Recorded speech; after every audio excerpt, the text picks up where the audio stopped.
All right, welcome to GothCast, episode 37. I am Dr. Sanders. And this is Robbie Gore. And today we're going to be talking about Elvira. Yeah. Yeah, the horror hostess with the mostess. The Mistress of the Dark. Yeah. The girl with the two big pumpkins. That's right. That's what she says. This is what we're saying. Obviously, Elvira is pretty raunchy, or at least makes a lot of jokes about... She's high on the innuendo meter. Yeah. So there might be some of that in this episode because we'll probably be quoting her and, making the same kind of jokes that she does. But yeah, Elvira is obviously probably most of our fans, most people listening to this right now know who Elvira is. Well, yeah, she is quintessential to the image associated with goth, of horror and Halloween. Yeah, all that kind of stuff. I definitely think so. I might see a lot of our fans post images of her, quotes from her movies or show or anything. Mm-hmm. And so this is going to be an episode where we talk about her career. We're going to talk about her two movies. Yep. And then we're going to talk about, just some of the other odds and ends. Yeah. She doesn't have a third movie. She has this like weird three-dimension. She was like appeared in this like it's exploring the third dimension thing. But it's not really like a movie. It's different. Yeah. But we're going to be talking about Elvira, Mistress of the Dark. Yep. The 1980s film. And we're going to be talking about Elvira's Haunted Hills from, I think it was 2001. Yeah. So. Think about that name. Yeah. Elvira's Haunted Hills. Exactly. So Elvira is played by the actress Cassandra Peterson. Yep. And so she was originally, I think, a showgirl in Las Vegas. Yeah. And then, kind of sprouted out her career into television or wanted to, and eventually got the Elvira gig. But there's some pretty interesting trivia about like early in her life. And one of the things I think is most interesting, and she's talked about it a whole bunch of times. She's probably sick of talking about it, actually. Yeah. Is that she dated Elvis. Yep. When she was 17 years old. Yeah. So. Good old Elvis, man. Yeah. She said growing up she was a farm girl or whatever, like in Kansas or Colorado or something like that. And well, I could see her being into like rockabilly and stuff too. I mean, like, the car that she drives and a lot of things about her, outfit style and choices are basically dark throwbacks to like kind of rockabilly style dresses. Like her hair is very much like a pompadour that's been updated. Yeah. Like a female pompadour. And she definitely drives, like classic, muscle car and stuff like that. Yeah, the character of Elvira is influenced by a lot of things.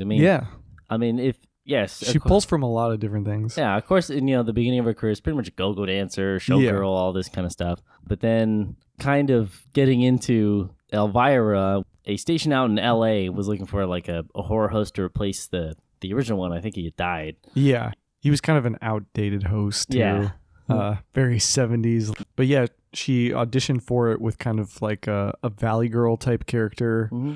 Not initially the Elvira character that we would come to, see, but definitely a big part of what would influence that character. I think I'm not even sure. I think the story kind of goes is either she auditioned or like the guy saw her do like her Valley Girl skit. I was like, oh, I want that same kind of character, but dark. She's like, oh, like a Valley Girl, but you want her to be like. When she tells it, she's like, okay, so, and then I, came up with the darker version. The other side of that is obviously we've seen the movie Vampire and Me. Yeah. So for those of you who don't know, I'm sure most of you do, Elvira's character is very much based on Vampira. Mm-hmm. And so the Vampira show, had a short run before it was canceled, and most of its footage was, deleted and not deleted, but most of its footage was destroyed, and I think there only remains like one clip of the show. But the actress who played her, Mila Nuri, she was actually brought in to consult for the show because they did to some extent want to base it on the original Vampire show. Revamped Vampire show. But the reason that she actually didn't continue with it is because they wouldn't cast the person that she wanted. Like they were like, we don't want to cast this particular person, so she was like, I'm out of here, Yeah, Vampira didn't approve of Elvira. Yeah, so they and then of course it led to a lawsuit. Yeah, eventually saying that she said that Elvira was ripping off Vampira, and she tried to sue her for the copyright on it and like the image. And to be fair, Vampira got screwed in that deal. Well, Vampira, unfortunately, and Mila Nurmi came into show business in a very unfortunate time, especially for women. She basically had no rights to anything that was involved with the vampire show. And so, from a legal standpoint, she didn't have much grounds to sue them. Yeah. But it does suck because she did pretty much invent that character. And it does. And it's... Yeah, the whole basis, like the whole reason that the case was thrown out, it was because it was like, well, you're based off of Morticia Addams anyway, so Vampire is really rip off of this character, so it's like, and you can't really like copyright like a witch with a black dress or something. You can look into it. In the case, it's pretty much it, but if you want to see all the details, you can look it up. And of course, or watch Vampire and Me. It's a great documentary. Yeah, Vampire and Me is a great documentary. That's probably the definitive documentary. That's probably about the most you can learn about Vampira. That's only available for rent on Amazon. Yep. So Amazon Video. You guys who got your Rokus and PlayStations, whatever, go on the Amazon app, give that a rent. I think it's like $3. Something like that, really good. Yeah. But once Elvira's show actually happened, basically, if you don't know what a horror host is or horror hostess, basically they would usually show, like, say like a station has a horror movie they want to show, say The Mummy, right? Yeah. Or usually it's something like, Invasion of the Body Snatchers or some little... It's usually like a B horror film. And so what they would do is they would come on, introduce the show, maybe do a few jokes or tell you some trivia about it, maybe poke fun at it, and in between the commercials, they would do the same thing, like, man, like this one sure is good, right? Yeah. There'd be the occasional commentative joke thrown out during like the movie being played. Yeah, exactly. Maybe they pop up or like this bad green screen or something. They walk like on. Someone falls down and she's be like, that was predictable. Yeah, really. Exactly. Like, why are they always tripping? So that's basically it. I mean, not the hardest job, but it makes some movies a lot more fun. I mean, it makes it much more of an event. Especially, kind of the lower budget horror films. I think it makes it more fun experience. Yeah. Like movies, like Robot Monsters, like the one with the ape wearing like a television on its head, like stuff. It's so much better whenever you're somebody who's kind of poking fun at it. Just because it's like, oh my gosh, this is like so bad. But that's essentially what a horror host does. And Elvira, once she was shown, I mean, became a huge hit. Yep. Elvira's movie macabre. Yep. Went into syndication. And we know that some people say macabre. Macabre, I think. Yeah. There's a whole bunch of different ways people pronounce it. But so became this thing because it went into macabre. I think that's the other macabre. Yeah, the big popular way to say it. But a lot of people got really into it because it's syndication, and then of course the product, like the line, like the products for Elvira became huge in the 80s. So you had the Elvira makeup, the costume. I think it's still like one of the best selling Halloween costumes of all time is the Elvira dress. Definitely. You have toys. You have all this kind of stuff. You had specific videos being made, like you would go and like companies would have her just kind of do the same kind of thing for specific video, like VHS releases. Yep, and a perfect example of her marketing and her monetization of herself as a product is the fact that a lot of those things are still readily available. Like I just got a Elvira poster like a couple months ago that you get off Amazon, and it's it's the poster everyone's familiar with. And she still does Not Scary Farm every year. Does a lot of appearances. She's usually at Comic-Con, Kamikaze. That's where I met her. Scare LA. She does all those events. Yeah, so she's just a marketing machine, and it really helped her career a lot to market the crap out of herself. Yeah. And so, there's no shortage. I mean, just look at Amazon. I mean, she's pretty much like the Gene Simmons of horror hostesses. I would definitely agree with that. But so there was this entire career and everything, and people were definitely bidding for her to do certain things. And so one of the things that she did was star in a film. Yep. And so inside of 1988, Elvira got a full-length feature film. Yep. And it was... Elvira, Mistress of the Dark. I was right. So it's a comedy horror film. Definitely cheesy. I would not say it's a B movie. It's not that level, but it's not like the grade A kind of movies. It's hard to, it's like in a weird spot for me. It like almost is like a B movie, right? It would be a B movie if some things were filmed worse, like if that makes sense. I get it. Yeah. Because like the script isn't like amazing. No, it's not. And the acting is leaves something to be desired at times. But the cinematography is not bad. Elvira's very true to her character in that movie.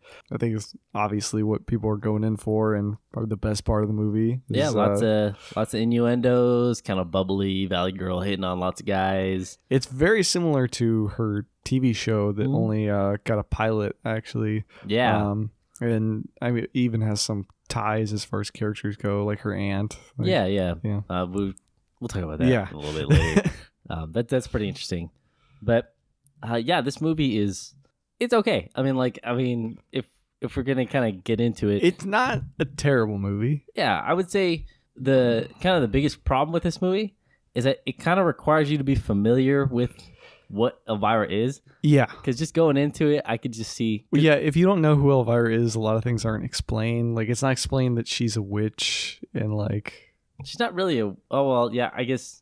It's kind of explained. I mean, not... It's loosely hinted at that she's a witch, and it makes more sense when you see the TV show and other things. The pilot that didn't become a show. Yeah, it's...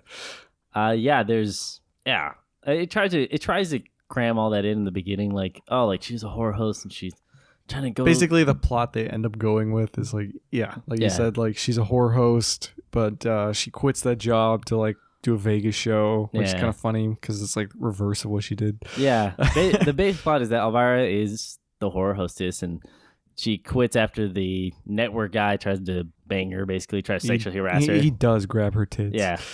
I know. And then gets upset when she doesn't. Yeah, and then she learns. Yeah, and then she learns that her aunt has died, and then left her something in a will. Her aunt was like a witch or whatever. Yeah, like had a spell book. And so she's left the house and the book, and so she's like trying to sell the house. She has a magic dog. Yeah, that's right.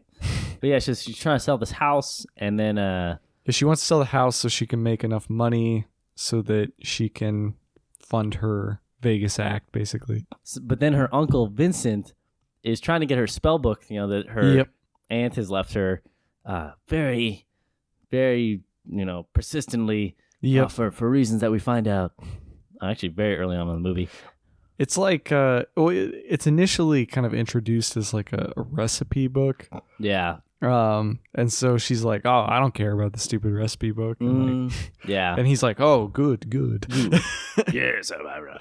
But that's the basic plot. Is like she moves to this town, and the town, of course, the town like hates her because she's the embodiment of everything that they have like tried to avoid and shelter their children and their society from. Yeah, she's very open with her sexuality, revealing clothes, and makeup, and like the kids there like are very much repressed. Like the daughter of the innkeeper like can't wear makeup and all these things and all that sort of stuff. So like the movie theater in town like can't show anything except for like G-rated happy films. So it's kind of this like outsider, inside of, I don't know, it doesn't say Christian, but it's like very... And then they bring in the whole horror hostess thing again by having her host a horror movie at the movie theater in town. Right. It's a pretty basic plot. It's mostly like... It's basically evil dude wants spell book. Elvira has to avoid him. Kind of inspires some younglings in the process. Yeah. A lot of the kid stuff is the push to the forefront, like fixing up her house and she's like a role model for them, kind of. Yeah, and like the town stuff, not like they don't like her. So of course by the end, like they all. Then there's of course the romance. Oh, that's right. Yeah, the romance with Bob that goes nowhere. It's like throughout the whole movie, she's trying to like bang Bob, and then she does it, and then at the end of the movie when I guess spoilers. I mean, it's for a 1988 film, but she goes to Vegas and just leaves him, and like that's it. I mean, she's like tries so hard, and he tries so hard, right? But there's some funny things about this film, like the scene where she feeds the town like the horny potion food. Yeah, and it's pretty funny. They go all nuts, and they're all like trying to accuse each other, like I wasn't horny, you were horny, and I was horny, you know, like they're all. And then of course Vincent shows up, and he's like, "Can't you see? This is Elvira's fault. This is Elvira." Yeah, I gotta say, I didn't really like the villain in this. I didn't either. I didn't find him very imposing. He just kind of seems like a jerk. He just kind of shows up randomly, and is a jerk. In fact, the town is more of a villain than he is. I think so. Chastity, whatever. Yeah, like they're ready to light her on fire. Of course, he's egging them on, but he doesn't do a whole lot to actually physically harm Elvira. Well, like 90% of his lines are like, "Give me the book." Yeah. I want the book. Where's that book? Get that book. Like, yep.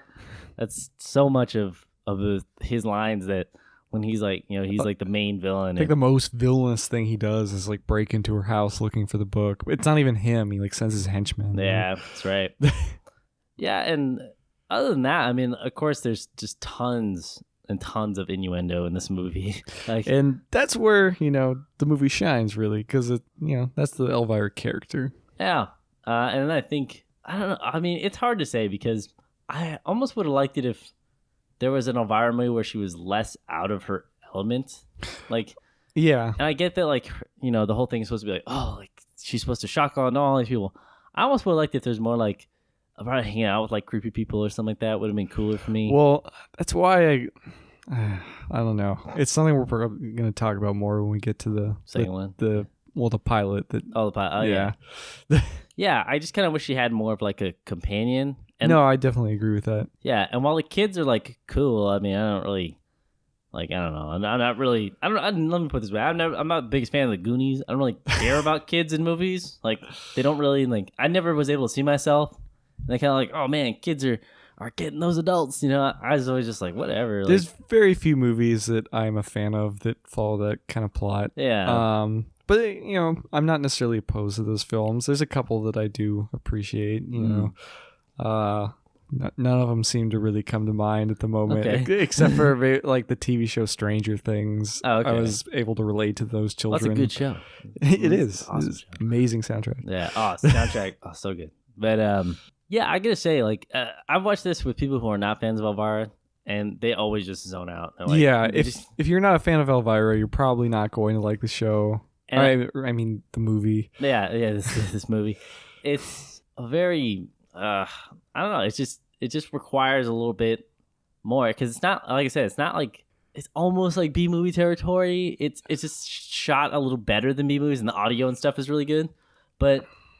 It's lacking a real direction. It is like while I do like, I've seen it tons of times. Yeah, know, obviously, and I'm a huge fan of Elvira, but it just by the end of this movie, it's just not enthralling enough to keep a lot of people interested. Yeah, and there doesn't really seem to be a clear point to the film. I mean, I know it's about her getting to Vegas, and I guess she does get there. But a lot of the things that happen along the way that they could have embellished more are kind of just left underdeveloped. Like, there's a lot of things that are thrown out there. So, like, the romance with Bob could have been a bigger part of the movie, but they just kind of let that fall apart. Just kind of forgets about the kids at the end. Yeah, the kids. Like, she could have been a bigger role model, too. She could have had a bigger impact on them. Well, I think the whole...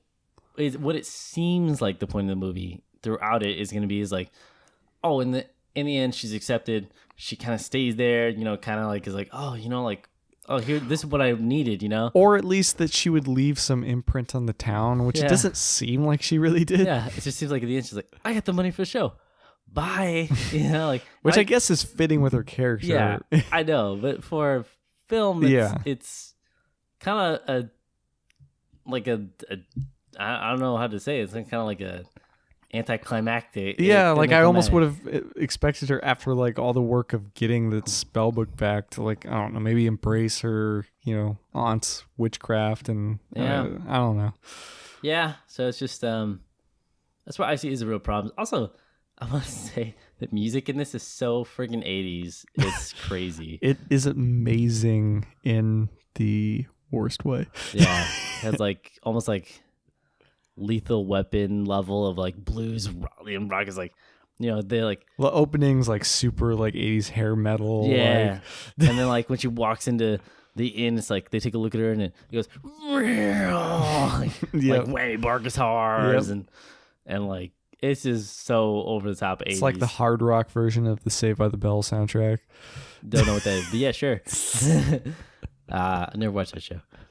But yeah, it's so over the top like 80s and it dates it. I gotta be honest. Like it's really like you listen to this is 80s. Everything about this movie is pretty dated. I would say so. Yeah, the outfits, everything. Like she's the least dated thing in the movie, and that's because she's a character who doesn't really necessarily fit into any specific time frame. That's true. Bob, on the other hand, very much looks like he came about in the time that he did. All the fashion, like with the big scrunchies and all the townspeople and the kids and stuff. Yeah, that's like really 80s. Yeah. Oh, I do want to say, some trivia about the movie. I do want to say that the comic book that's ripped up in the beginning. Yep. Oh God. Is like so like in the beginning the two goons are like they're arguing over like a comic that's about Spider-Man trying to be killed by radiation. Yeah, and so the one guy rips up the comic book. He's like, oh whatever. And it's like comics are stupid or something. Yeah. He's like comic books are stupid, and it's the Spider-Man where Venom first appeared. It's actually a really expensive comic book nowadays, and it's totally not about him killing him with plutonium. Well, I didn't expect it to be, but the fact that they actually bought that issue and tore it up is so sad. Yep. So, and then as far as the sets, they may look familiar. Elvira's house is actually the Munsters' house.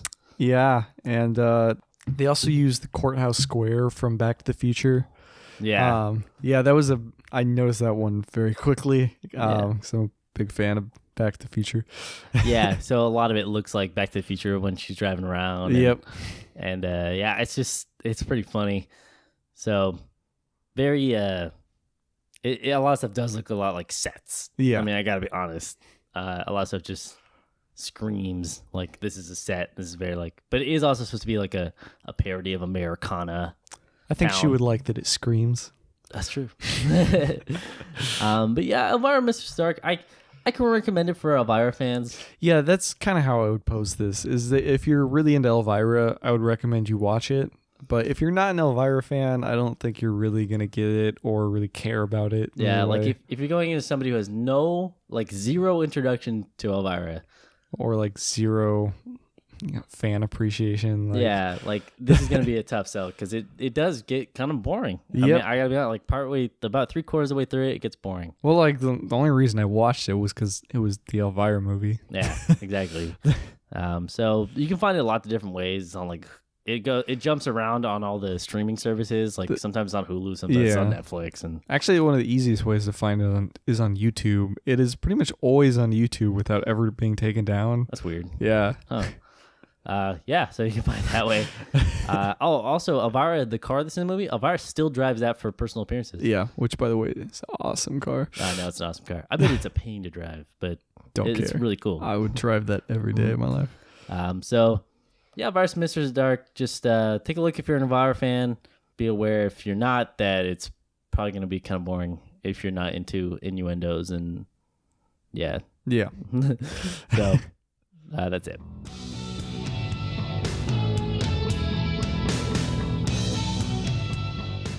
All right, welcome to Recent Interesting Goth Stuff, a.k.a. Riggs. And today we're going to be talking about a few different subjects like we usually do. Yeah. As the Count put it, what the heck's that segment about? Yep. So one of the things I want to talk about right off the bat, and I'm a huge fan of this series, it's actually Reanimator is supposedly working on the next installment. Yeah. And I love the Reanimator series. Yep. I gotta say, the third film, kind of Bride of Reanimator is great. Yeah. Reanimator, the original, is classic. Oh, that's an amazing classic film. And the new one, Reanimator Evolutions, that's what's called so far. That's the only information anybody has on it. It's apparently not going to star any of the original actors as of yet. They have a few new people listed for it, but there's barely any information on this, and I kind of just wanted to talk about Reanimator and how much I love it, because we're probably going to do an episode on that later. Yep. So just some news that might happen. Speaking of 80s films, Corey Feldman, who you may know from The Lost Boys, The Burbs, which is a kind of underrated movie with starring Tom Hanks, kind of like a weird suspense movie. The Gremlins. I don't remember him in Gremlins at all. I seriously don't remember Corey Feldman. He's a supporting character. I don't remember him in Gremlins at all. The Goonies, obviously. But Corey Feldman did obviously. Stand By Me, Friday the 13th, The Final Chapter.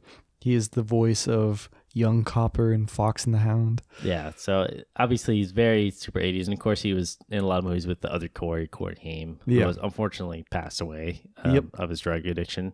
So in the last week, Corey Feldman did an appearance on television where he sang a song, and it got a very negative response. Yeah, I'll be honest, it's kind of a strange video to watch. He has a very interesting dancing style in it, and the song is not of the best quality. It's called Go For It. Yeah. He's playing with his angels, and he has his mangel there, which is his main angel. Mm-hmm. But a lot of people kind of react to this video because, it's the internet. People like to be assholes, and this video is pretty damn funny. And so people decided to point that out. And Corey Feldman has taken it very, very harshly. Yeah. And that album, just in case you're wondering, is called Angelic to the Core. Yeah. But it's number 2, Angelic to the Core. Mm-hmm. Yeah, a lot of people had a very bad opinion of this. Yeah. I kind of feel bad for him just because it's like he clearly like loves that album so much. I will say, okay, here's what I'll say. Here's my part of like sympathy, right? Is that yes, if you watch this performance, it is hard not to laugh. I mean, it is so weird. There's these angels. There's women dressed up as angels, all playing all these instruments. It sounds like dubstep mixed with like rap, and it's Corey Feldman rapping, and he rips off the hoodie. He's got like this ponytail, like long hair thing. He's got this weird like snakeskin jacket thing. Yeah, snakeskin. That's really weird. So there's a lot of really weird things in it, and it's not like the best sounding song. The dancing is very odd. It's like Michael Jackson doing the robot. Yeah, it's a little stiff. But it's just really strange. I mean, it's hard to describe it. It's just out there. Yeah. And he talks about it. And he's like, even when he's talking about it before the song, he's talking about it very passionately and everything. But it got such a negative response. Yeah. And he seems heartbroken about it. He's like broken by this response. Like he's talked about how like he like can't get out of bed, and here I'll just say some of the things that he's been putting out there. So he like went on, deleted his Facebook and a whole bunch of different things. Yeah. He said, we just want to tell everybody that it's been really painful. I think that's from California. Yep. We put ourselves out there and did the best we could, and I've never had such mean things said about me, constantly. I just had to accentuate those likes. All we can say is that we tried really hard because we love our fans and we just wanted to give them the best show we could. But we don't deserve these things that are said about us are awful. So, yeah, and then one of the performers came out and all this stuff. And yeah, he said it's hard to get out of bed and all of them. He doesn't want to leave the house. All of them are just distraught about it and all the negative things. It was... Yeah, he said it was a song, okay? It wasn't weird. I'm sorry if it's not good enough for you, but you don't have to beat us up. I just want to say, why is it okay to publicly shame us? I don't understand. It's not PC to, say somebody's fat or somebody's white, or somebody's black or somebody's yellow or green, or if they have a short leg or if they have a missing finger. We can't talk about these things, but it's okay to bash Corey Feldman and the Angels. Yeah. I feel bad for him because he clearly seems like he's having some I would dare say mental health issues. Like he seems like he's on the verge of some kind of breakdown. Yeah. Oh, don't worry, it continues. Let me go on this part. We can't get out of bed right now. We're petrified to even go out. And I'm sorry, but we just wanted the world to know, like, we're really freaked out over this, and it's not really fair. Yeah.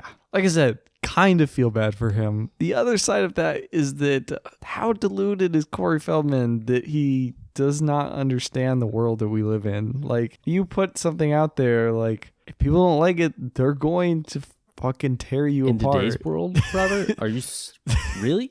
No. Yeah, I know. Well, here's what he says about public shaming, which never happens on the internet. I know. Public shaming should not be accepted, no matter who you are, he said. It doesn't matter if they're a celebrity or not. We deserve love, and we deserve, like, normal life. It's not okay. It's not acceptable to call us freaks, weirdos, losers, or whatever. Yeah. I mean, I agree with him. I think that there's no reason to be, a dick on whatever social media platform. People are going to do it anyways.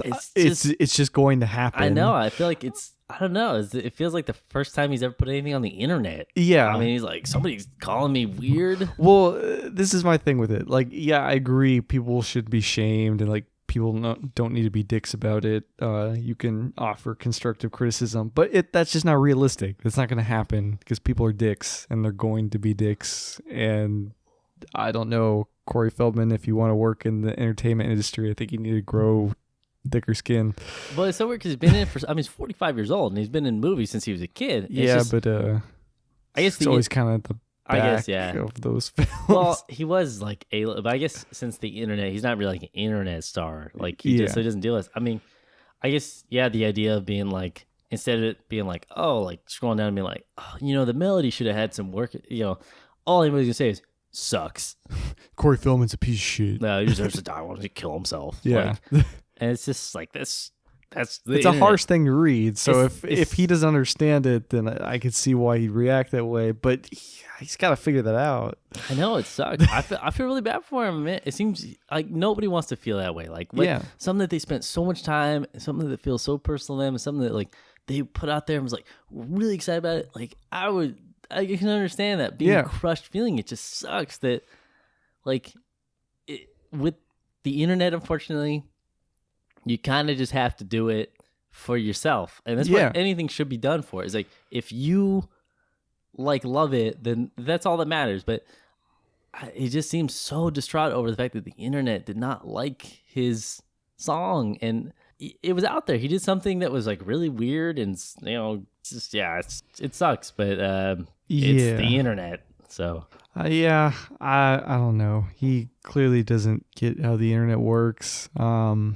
I don't know. Like, most people would just be happy that people are watching it, right? I mean, like, it got a lot of views and went viral. So, well, the other side of it is, it's not like he has tons of experience as a music performer, and when you're putting out your early work, most people are going to call it crap. Like, I mean, like, in today's world, like, especially with social media and even bad songs, sometimes like you can make a whole career out of that. Yeah, that's bigger than if you actually were really skilled. But he doesn't want to hear that.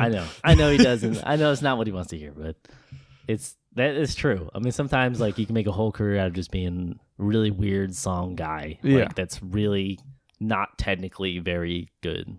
Yep. But it's like Chocolate Rain, dude.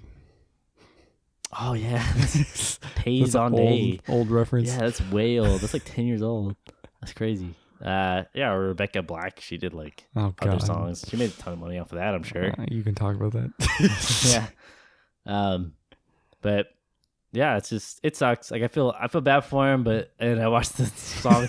Remember how we were like, it just felt like we were, I don't know, like forced into a room with. I can't say anything without feeling mean anymore. I know, yeah. So, but it felt like a really uncomfortable experience to be shoved into. Yeah. So, if you're interested in that, then look it up because it's something. And getting into our last story. Oh God. So I saved this one for last because I knew Robert was going to be a little bit angry. Kind of doing some mood whiplash here. You're like feeling sorry for people, and then you're not gonna feel sorry for yourself. So, Let the Right One In. It is getting a pilot order for by TNT. Yeah. And the person who is producing it, the executive producer, has produced the Teen Wolf show for MTV. You remember that one? Remember how much it was like Yeah. Basically, they are taking perhaps what is arguably one of the best, if not the best, horror films of all time, and murdering it. Yeah, that's how I would describe that. This is probably one of my favorite movies, like not even being a horror film or like a vampire film, just like take all that aside. This is one of my favorite movies of all time. And it's based on a beautiful book, which is equally as great, if not better. And it was already so perfectly captured. I don't understand why it's being adapted to television. I mean, I do understand in the sense that like everything's being adapted to television right now, but this is still something that's fairly new to a certain extent. It's coming up on 10 years. It's 8 years old now. I know, but like, I don't know. Usually they're tackling stuff from like the 90s. That's true. But it was such a masterpiece that I can't imagine them trying to take this on, let alone with the director that they're using. I don't know. Well, he's not directing; he's executive producing it. But whatever, obviously, they get a lot of say in it because it's their money. And unfortunately, with television, that's the way it goes. That a lot of times the executive producer is the one who calls the shots on a lot of things, especially the tone. Because this is their money. So obviously, Teen Wolf was very successful because they adapted it. Yeah. By the way, I'm not a fan of Teen Wolf. For those of you who are listening. I know. Of course. I don't even think we need to say that. We're not a fan of Teen Wolf. Well, maybe we do. I don't know. We might need to. We might. But not a fan of Teen Wolf here. And I'd never understood the appeal of that show. The show. Yeah, the show. Obviously, the movie's good. And the Teen movie's Wolf too. Wonderful. But yeah, it's so weird that they are adapting. I just hate that there's an article called "Let the Right One In Refuses to Die." Like, it never died. It's still highly regarded as one of the best films, like, from any horror like franchise. Yeah, that's what Dartboard. That's what the site Dartboard or Hitflix or something. Hitflix. Yeah, they call it like It is the highest rated horror film on Rotten Tomatoes. I thought second to like maybe I don't know. I think there's one other film Exorcist that I think it's like The Exorcist ranks higher than it by like 0.5%. Yeah, I mean, you could just listen to our episode on Let the Right One In. Yeah, where I talk like nonstop about that. I mean, we had to like stop ourselves because it's so good. It's great. The one of the things I could see is why I think they're doing it is because it's a vampire movie that plays with gender. Yeah. In general. And it's about a romance. Yeah, and it tackles it very well. Like, and of course nowadays they'll probably be like, they're going to ruin it. They'll probably be like, they'll probably make a big deal about because inside the movie, the whole gender thing isn't a big deal. Well, it is and it isn't. Like, it's a big deal, but it's a big deal because it's played so subtly. Like, it's not pushed to the forefront of the film. Yeah. And so it forces you to ask questions about yourself and makes you think. And instead of just blatantly shoving things in your face the way TV shows often do. And I have a feeling that's what they're going to do with this show. Yep. So just... I feel like this is going to be like the Bates Motel to Psycho. Like, I'm not a Bates Motel fan. I'm not a Bates Motel fan. I know that we never talked about Psycho like in depth on this, but like I had never seen Bates Motel. Like, I guess I'd seen like a little bit of it, but I never really sat down and watched it. And of course, I love the Psycho movies. Yep. And you were describing the things of Bates Motel to me. Yeah, I finally decided to give in and watch Bates Motel. All of it that's been released so far, like about like a month ago. And I gotta say, I'm not happy with what they did to Psycho. All right, well, we'll discuss that some other time. Yeah, this whole thing, because we'll probably do an episode on Psycho. Yeah. I know. Well, actually, I know we will. But I feel like Bates Motel is good. Like we said, just like anything, if we don't necessarily like it, and I haven't watched it, maybe I'll love it. Maybe. But if you like this Let the Right One In show, you're probably a piece of crap. I can't believe it. TNT. So I guess we'll take a look out for that pilot. I'm sorry for calling you a piece of crap if you turn out to like the show. Yeah. We'll take a look. It's like one of the best movies ever made. I'm not taking this very well. No, you're not. You're pissed when I told you this. So we'll see. But that's all our news stories. for the day. Core filming, getting sad, and Let the right one in, actually dying, contrary to that article. Reanimator, and then something else I forgot. Yeah. That was recent interesting guy stuff.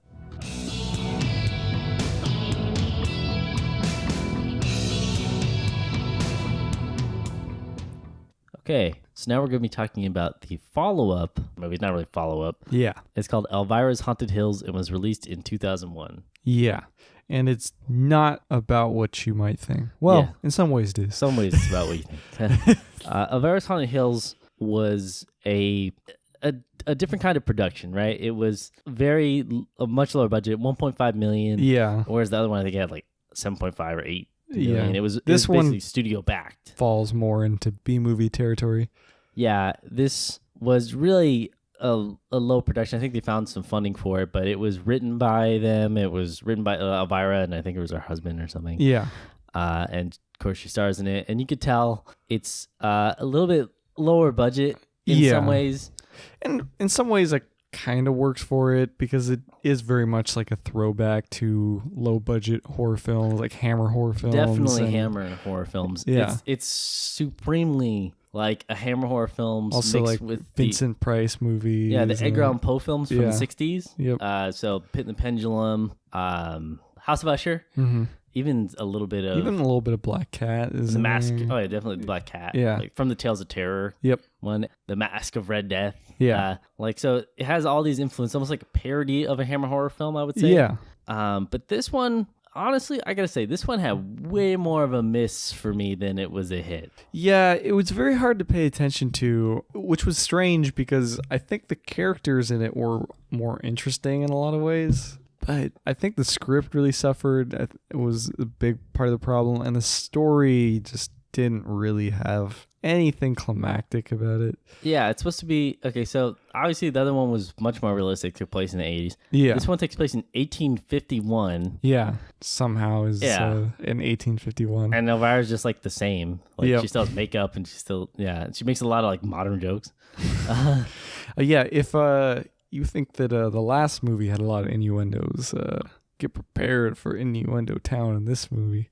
Yeah, I know. But so Elvira has this servant named Zuzu. Yeah. And she's like isn't she like a princess or something, or like a queen or something? Like who? Elvira? Don't they she's like a say she's like a noble something or something like that? She's like something like that. And so they basically kicked out of an inn, like, because they're supposed to go to some can review or something. Yeah. Some show. But they get kicked out, and then they're rescued by Dr. Bradley. Except it's not so much as a rescue as he just kind of shows up and says, "Get in the car." And they're just like, okay, sure. Why not? This is the plot. If anything, it's more of a kidnapping. Kind of, yeah. So then they go to Castle Helzebus. Yeah. So then she finds out, like, she kind of looks like the Lord's deceased wife, which is again like a lot like the Tales of Terror stuff. And it's this whole plot that's kind of goes in really weird directions. Like family are like kind of vampires, but kind of not. They like the Lord Helzebus, the guy who was like the king of the castle, sort of thing. Yeah, he like is sensitive to light and hearing and all these different things and touch and it's a family illness or something, they say, something which would imply like kind of like vampirism. Yeah, and it goes into that sort of thing. Oh, by the way, Richard O'Brien plays Lord Helzebus, and if you don't know what he's from, he wrote Rocky Horror Picture Show and was a riff-raff from it. So he's like probably the biggest name inside this movie other than Cassandra Peterson. Yeah, but this movie just has like too much wrong with it for me to be okay with it. I don't know. I've seen this movie multiple times, right? Yeah, and I just find it unfortunately a little boring. Yeah, I have to agree with you. I don't know. This is a hard one for me because I like, the cheesiness of the sets, and I like the idea of it being a parody of a Hammer horror film. And so in those respects, I do almost feel like this movie had more potential than the other movie did, but was executed just so poorly that it doesn't stand up even to the other film. I totally agree. it's just got this weird thing. And while I do understand what the parodies are, because I've seen all those movies, and that's neat. Like, see a Hammer horror. Yeah, and if you haven't seen like all these films, you're not going to get the joke. So again, it's another like insider type thing. Yeah, like, that's true. It's a movie made for a specific type of fan. Especially the end is like 6 movies in one, just all like a Pit in the Pendulum, House of Usher, Tales of It's like all those movies mixed in one. I gotta be honest, it was hard to follow like certain things that were going on just because like so many things were being referenced. Yeah, like... that's really true. It just is I gotta say, in terms of aesthetics, I mean, it's pretty cool. The aesthetics I think are cool. It all makes sense. Like even the intro. With, like, although I will say I like her makeup better in Mistress of Dark. I do like her makeup better in the original one. It is like 20 years later, so I mean, still looking good. I know. Or 13 years later or something. But I don't know. It's just that the movie was, and what, like, it's raunchier. It's way raunchier. Oh, way raunchier. There's like, she does like a song and dance number that just blatantly references, like how she wants to be like fucked by a bunch of dudes. Yeah, or that she's like, been, or she has been fucked by a bunch of dudes. Yeah, and pretty much like. Yeah, like every single few minutes, there's like some reference to either her boobs or her ass or something. Yeah, and that's what Elvira's whole shtick is. But this was pretty. I think like the furthest I think I've seen her take that. Oh damn! I mean, I was okay with it, but yeah, I mean, I'm not offended by it, but it's just like it just eventually I was like, man, I want some story. Yeah, it didn't really serve the movie. Yeah. I think actually one of the biggest problems I have with this was that there's just so much talking in this movie. Yeah, there's a big problem with it. And yeah, I'm not like... It pretty much almost seemed like it existed just for her to say her jokes. And sometimes, yeah. Yeah, which is okay to a certain extent. I mean, I expect that from an Elvira film, but I do want there to be a story. Yeah, and it just like oh, we go from this room to this room, and a lot of it. While the sets are great, like I feel like a lot of the sets repeat, like especially the main room. Yeah, like it's just like keep coming back to this, like the same kind of looking rooms to talk about the family curse and all this stuff. Like it's just eventually it just got really boring for me. Like I wanted you can do a really basic story, but like man, there was so much fluff in this movie. Yeah, that I just found it not as appealing. And honestly, the acting, while over the top, it just wasn't that great. Like, yeah, I mean, Elvira is great in her own way, and she sticks out like a sore thumb compared with everyone else who's like period specific, like or kind of like horror thing. She's just like, hey, I'm modern, which would be fine. Like if it, it could be part of the joke, but the fact that nothing else really works in the film either just makes it stand out more. Yeah, but I mean, it's I really wanted to like this film a lot. Like, yeah, I did too, especially because the movies are referencing I love those films and I love I love Elvira. Even the intro, which is like the trippy psychedelic stuff. Like Hammer loved to do that kind of like cool stuff, and I like that. Oh, speaking of Hammer, I've been trying to find a copy of The Lost Continent. The what? They did a film called The Lost Continent. This is like their version of like Atlantis kind of. Oh yeah. Oh man. It's very hard to find for under like $80. We'll find it. Yeah, that's not surprising. Hammer did like so much weird stuff. They have their own versions of all the classic movies. They have the werewolf, but then like the Gorgon, which is like the best one. Yeah. Yeah, there's all sorts of stuff. But for Elvira's Haunted Hills, I really did want to like it a lot. Like it seems like something that would be right up our alley, right? And it also like that name sounded like it was going to be a reference to like LA or something. I guess I didn't put that together. That's the way I pictured it. And then after I watched it, I got why it could be like the Haunted Hills. Things up in hills. Like, but initially I was thinking like, oh, like Hollywood Hills, like, yeah. Just because she's kind of like an LA girl type character. Right. That's what I would kind of like to see. Yeah. Right? Like, why is there no Elvira movie with her in LA? I don't know. I don't know. But it's a very interesting film. It's just, I found, even though I knew all the references, it just wasn't keeping my attention as much. And I think it's just the way that the characters are. That while they're unique, I will give it, the characters are unique. Like, they just don't all blend together that well and make like a really like, story where I feel like I'm gonna like, I want them to succeed, or I want this guy to not succeed, or like, it's like, yeah, the guy's creepy. Hell's is creepy as hell, but it just wasn't enough. Yeah. Well, and it was also like Elvira usually is trying to gain something from whatever situation she's in. She doesn't really gain anything by being there, or she's just kind of taken and escapes. Yeah, that's pretty true. Which, I don't know. I mean, I guess you could do with a plot, but it's kind of a weird Elvira plot. Yeah, it just wasn't, I just didn't think it was that great. I don't know. Some people may really enjoy it, but I thought even compared to the first one, I would rather watch the first one over this one. And I would too. And that's hard for me to say just because I kind of like the aesthetics of this film minus the makeup more for this film. But yeah, the first one's just written better and has more of a story to it. Yeah, it's also like moves way faster. Yeah. This movie feels really long. Yeah. Well, it's not actually the shortest movie, but it makes you sit through every minute of it. That's what I'm saying. Like, it feels even longer than it's supposed to be. It's only like an hour and a half or something like that, but it feels way longer. Yeah.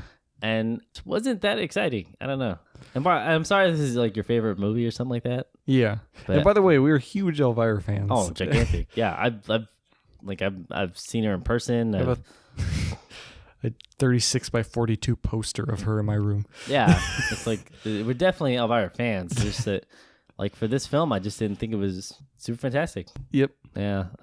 But that's Elvira's Haunted Hills. Is there anything else you want to say on it? I mean, that's pretty much all I got to say is that it's a pretty pretty film, but just kind of lacked for me. Yeah, no, that's pretty much it. I guess I just would have liked to see the story defined a bit more.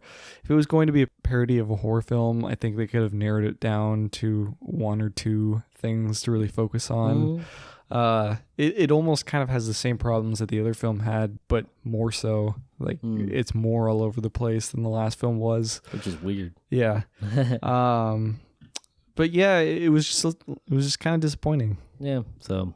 that's Elvira's Haunted Hills. All right, so now we're going to talk about some of the more random things with Elvira, just some of the things we thought were interesting when we talk about. Yeah. And one was the Elvira pilot. Yep. And so there was going to be a show that was pitched, I think it was in like either the late 80s or the early 90s, that was going to be called The Elvira Show. Yeah, it's kind of like a... gritty Sabrina the Teenage Witch sort of thing. Yeah, there's only ever one episode produced. It has like you said, like Sabrina Teenage Witch has a talking cat. Yep. And a black talking cat who's very sarcastic. Yeah, and Elvira's like living in Kansas with her Aunt Minerva. Yeah. And Sabrina lives with her aunts, doesn't she? Isn't that I don't know. I'm pretty sure she does. Oh, okay.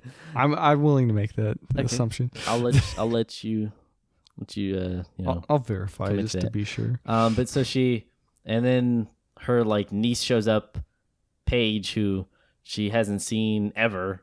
It's confirmed. Sabrina lived with her aunts. Okay.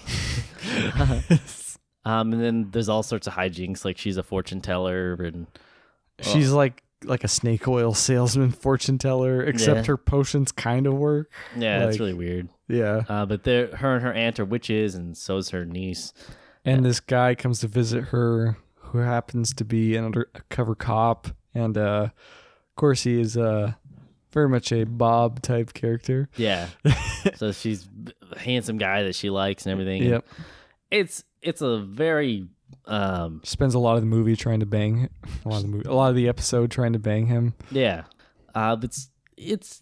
I thought it was really good. I mean... I liked it. For me, this hit the mark more than the movies because, while it's not perfect, I can't think of any 80s show that was. And I don't know, it took a lot more risks than a lot of other, 80s shows would have at the time. Yeah, definitely. It's way more risque than those, especially with some of the wordplay. Like, yeah. That's probably the reason. Get a big, stiff cop. Yeah. like not... Yeah, you'll have to watch it to see what I mean. But he's rock hard, Kat says. Wasn't that the point? Yeah, because the guy gets like petrified by like the spell. But it's just there's like a whole bunch of things like that, and I thought it was pretty good, but it didn't get picked up. So it's only the pilot that's out there, and you can find it super easy. Mm-hmm. But yeah, I recommend that just in case you want to see like some cool. the TV show very much feels like it could have been influenced by the movie, and that she's the same aunt. And I feel like it expands more on like things that they tried to do in the movie. You know, the fact that she's a role model to a child, and that her aunt's like this wacky figure, and the comedic relief is balanced out with well, I guess there's not a lot of seriousness in the show. Yeah. But it just seems to work better, and it seems like what they were trying to go for in Mistress of the Dark, but didn't really achieve. And so, even though the show wasn't picked up by any stations, I would have kind of liked to have seen them develop this into a movie. Yeah, that would have been cool. But unfortunately, now it sits in the world of lost pilots. Yeah. Which is there's so many of them. But yeah, that one's pretty good. I recommend the Elvira show episode. There's also the search for the next Elvira or whatever, which was like 4 episodes. It was okay. Yeah. It was interesting. She has many songs that she's sung on. Yep. I have one of her singles. Yep. What was it called? Two Big Pumpkins. Two Big Pumpkins. Yep. Yeah. She wrote. Oh, she recorded a song, Two Big Pumpkins. She's in the 80s. She did a song called Trick or Treats. She's done, I forget what it's like, Elvira's Haunted Mansion or something. There's a whole bunch of By the way, the sleeve for that single, Two Big Pumpkins, has like one of those heat appearing images where like the image is all black until you like press your hand against it to create some warmth, and shows up on the cover. So it's actually a really cool little gatefold for it. Yeah. As far as the song goes, it's okay. Yeah, exactly. That's what you could say actually about all the Elvira songs. Yeah. None of them, I really don't feel like a lot of the songs are very good. Yeah. She doesn't write them. She sings most of them too. Yeah. I just not my favorite. And yeah, I know that a lot of the campy horror songs don't need to be sung very well. Obviously, Vincent Price did the Monster Mash. As far as horror hosts doing musical projects, I think I'm more of a fan of Satan's Cheerleaders. Oh, Vampire. Yeah. Satan's Cheerleaders. That's more unique, I think. Yeah. And there's also a series of books about Elvira, which are really hard to get a hold of. Yeah. You can get a hold of like the first one, and I think, but then they just start going up in price like ridiculously far. I mean, like the first one's like a couple bucks, and the second one's like maybe 20 or 30, and then it's like $80 to get your hands. I'm like, and it's like Transylvania 90210 or whatever. Yeah. They're really weird. But they actually could be, a lot of people would say that it would be good if they were actually adapted into films, because there are that kind of like quick format like that. Yeah. So you can look up those. So just look up Elvira's books. Yeah, she had a few comics. The movie Mistress of the Dark was adapted into a comic. There's another one called House of Mystery, which is numbered number 11. Yeah. So I assume there's more out there. It's kind of hard to find them, to track them down, really. Yeah, unfortunately some of the Elvira things had she's tried so many things that sometimes the specific things are hard to track down. Yeah. But yeah, she was in a few comic books, and like sometimes it was just like a spooky story with her like in it as well. But yeah. She also has adventure games like for the PC, like computer games. Yeah. And I don't think I've never played them, but I don't know. I've heard that they're okay, I guess. Yeah. If you want any other product, though, I mean, man, she got everything. Yeah, pretty much. I mean, she was very good at marketing. Yeah, so if you want a cardboard life-size cutout of Elvira, they have it, posters, just everything. I would say that, Elvira's career, while not as like mainstream as it used to be, obviously she keeps it going. I mean, I gotta say, even she had to deal with Hulu. She did, I think, for 2013 and 2014. She did a new series of movie things. She did it was all public domain films though. Yeah. So she did like Night of the Living Dead. And a whole bunch of other ones, and she still keeps doing the Not Scary Farm appearances every year. And like we said, she always keeps up her comic appearances, Comic-Con. Yeah, she has I think she owns part of Kamikaze. Yeah. So she always appears there. Yep. And that's where I met her. I got like picture of her son. I was like so nervous. I was so weird because I never get nervous, but you know when you see what a beautiful ghoul she is. Yep. But yeah, it was. She just keeps going. I mean, you got to give her credit for that. I mean, and she's talked about like she thinks about giving it up all the time. Or like or she said she was gonna give it up at 30 or. Was it 40? Yeah, people ask her, like, do you ever think you'll quit? And she's like, oh, I think about quitting every day. Like, yeah. And she's like, and then she's like, oh, I said to myself when I turned 40, I was going to give it up. And then when I turned 50, and then when I turned 60. Yep. So keep in mind, Elvira's like 61 or 2 right now. It's pretty crazy, and she's still looking good. She actually did a video with RuPaul where he was asking her a lot about that stuff. Yeah, it's pretty interesting. Watching interviews with Cassandra Peterson, like outside of Elvira stuff is really interesting. Yeah. And Cassandra Peterson is, I would say, equally as interesting as the Elvira character is. Yeah. I remember it's so funny. Every once in a while, I watch like something on Elvis. Like I've seen an Elvis documentary, and like she'll show up in it because she dated him when like right around that time. I think it definitely had to be Fat Elvis. I think. Oh, it was definitely Fat Elvis. Yeah. So it was it was Vegas Elvis, basically. Yeah. Which makes sense. Vegas showgirl. Can I get a peanut butter and a banana sandwich? It's like Elvis. But yeah, it's like you can still find new stuff coming out with Elvira, like all time as little records. Like you said, like the record Two Big Punk is not old. Yeah. It's pretty recent. It's still being printed. Yeah. A lot of the old like records and stuff with her on the cover are like ridiculously expensive though. Yeah.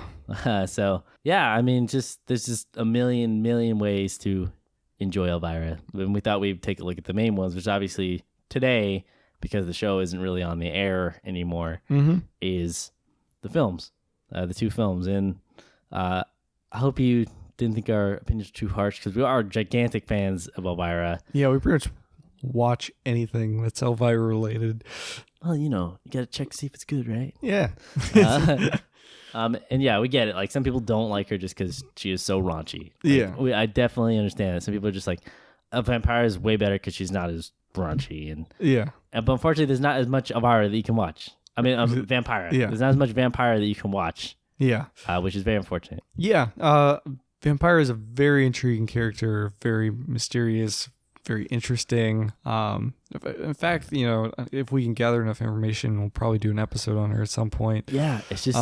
But yeah, there's limited content available on her. If anything, we'll probably review the movie Vampire and Me at some point. And Plan 9 from Outer Space or something. Yeah. So we'll see about that. We'll try and get some. It's just, I'll just say it right here. Is that just in case anybody knows that they would think, oh, the vampire. Why don't you guys talk about the vampire show? Like she did the same thing. She hosted movies. There's like nothing left of that show. Yeah, there's nothing left. ABC basically destroyed it. Yeah. When they would wipe like film and tapes and everything back in the day to save money. So the vampire show doesn't exist anymore. Yeah, there's like a 15-second clip that remains of the TV show. Yeah.